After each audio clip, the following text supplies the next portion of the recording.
राम जी, अमरा राम जी। सभापति महोदय, finance bill 2025-26 का जो बजट के लिए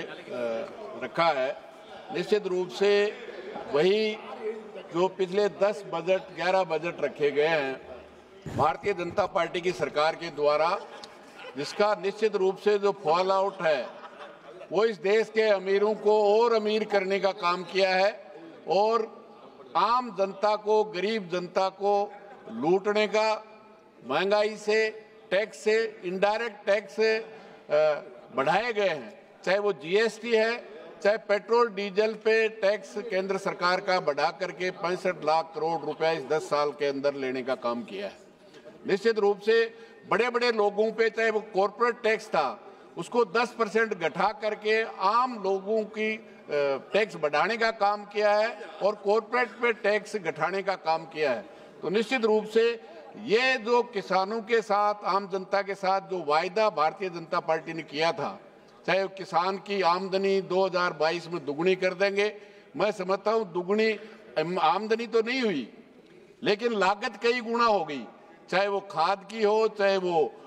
डीजल पेट्रोल की हो। निश्चित रूप से आम जनता के लूटने का काम, इनडायरेक्ट टैक्स जो आम जनता पे है, जिस तरह से महंगाई में लूटा जाता है। सभापति महोदय, अभी 1 महीने पहले लहसुन 400 पार था। भारतीय जनता पार्टी का 400 पार का नारा तो पूरा नहीं हुआ, लेकिन लहसुन जो 400 पार जरूर हो गया और अभी जो लहसुन आ रहा है तो कोई 20 रुपए में लेने वाला नहीं है। यही हाल प्याज का है। तो अभी 2-3 महीने पहले 50 से 60 रुपए किलो प्याज आम आदमी को खरीद के खाना पड़ रहा था, लेकिन अब जो प्याज आ रहा है तो 10 रुपए 8 रुपए किलो में भी कोई लेने वाला नहीं है। मतलब किसान की जो एमएसपी की गारंटी के लिए इस देश का पूरा किसान लड़ रहा था, उस गारंटी को आज तक भी देश की सरकार देने में असफल रही है और जो किसान उसका लड़ता है उसको तरह तरह से प्रताड़ित करने का काम देश की सरकार करती है। निश्चित रूप से इस बजट में 100% बीमा में विदेशी कंपनियों को छूट दी है, क्योंकि आज बीमा में, बीमारी में बीमा है, फसल में बीमा है, तो निश्चित रूप से चाहे वो एलआईसी थी, चाहे जीआईसी थी, जो हमेशा मुनाफा कमाती थी, वो पैसा भी इस देश की, चाहे इलेक्ट्रिफिकेशन हो, चाहे वो स्वास्थ्य सेवा में लगा हो, उसका मुनाफा इस देश की जनता के लिए खर्च होता था। जहाँ तक देश की सरकार वो सार्वजनिक उपक्रम, चाहे वो जितने भी हैं, उनको बेचने का काम कर रही है और निश्चित रूप से गरीब को जो आरक्षण के माध्यम से संविधान से मिला था वो उनको फायदा नहीं मिलता और प्राइवेट में किसी भी तरह का रिजर्वेशन का सवाल नहीं है। इसलिए आज जिस तरह से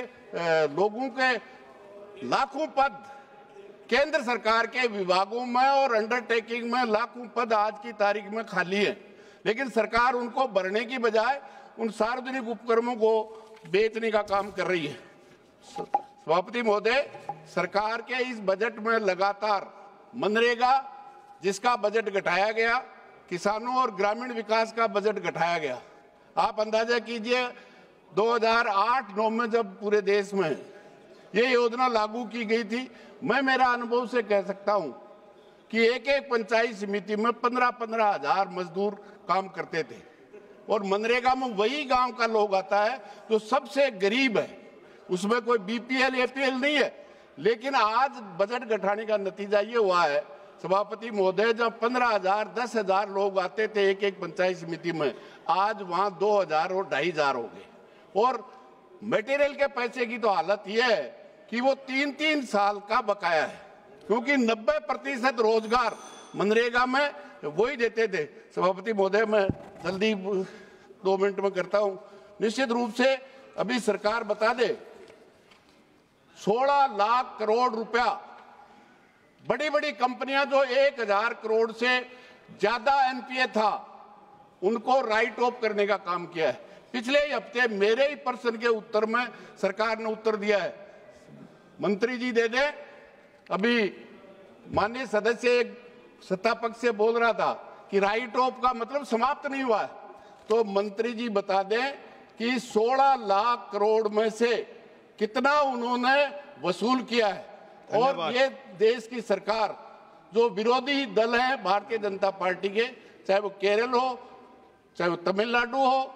चाहे कर्नाटक हो, उनके साथ बजट में जिस तरह का भेदभाव करती है, मैं समझता हूं किसी भी सूरत में ये न्याय संगत नहीं है। ऑनरेबल मेंबर श्री एम के विष्णु प्रसाद जी, विकास में